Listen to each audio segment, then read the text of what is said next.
হজরত আদম আলাইহিওয়াসাল্লামের পর আল্লাহ তাআলা সর্বপ্রথম দুইটি জন্তু সৃষ্টি করেছিলেন।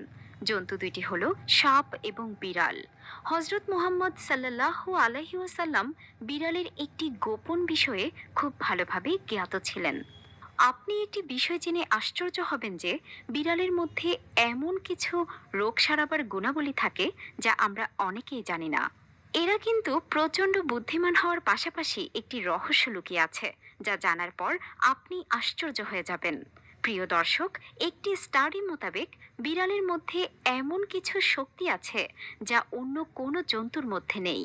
বিড়ালের ব্যাপারে হজরত মুহাম্মদ সাল্লাল্লাহু আলাইহি ওয়াসাল্লাম আরও 1400 বছর আগে যা বলে গিয়েছিলেন, আজ তা বিজ্ঞানীরা পরীক্ষা নিরীক্ষার মাধ্যমে তার সত্যতা যাচাই করতে পেরেছেন।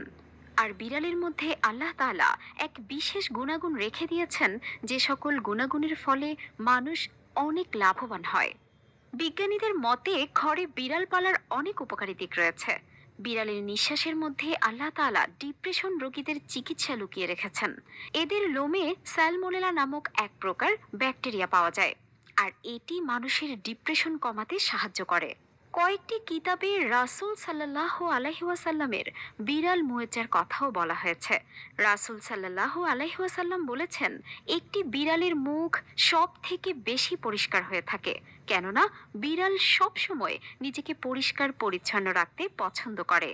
তারা খুব একটা নিজেকে অপরিচ্ছন্ন রাখে না। আমরা যারা বাসায় বিড়াল লালন পালন করি, তারা একটা বিষয় জানি যে বিড়াল ঘুমানোর সময় একটা ঘুংরানো আওয়াজ করে।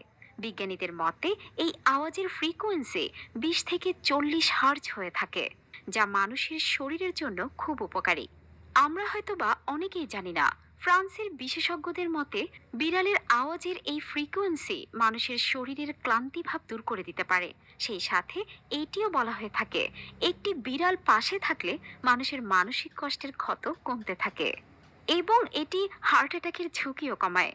মহানবী হজরত মুহাম্মদ সাল্লাল্লাহু আলাইহি ওয়াসাল্লাম বিড়ালের দুষ্টু মিষ্টি আচরণের পরেও তাদের খুব ভালোবাসতেন। মহানবী সাল্লাল্লাহু আলাইহি ওয়াসাল্লাম বলেছেন, যদি কোনো বিড়াল অন্যায় করে তাহলে তাকে না মেরে দূরবর্তী কোনো স্থানে রেখে আসতে, যেখানে সে জমিনের পোকামাকড় খেয়ে বেঁচে থাকতে পারে।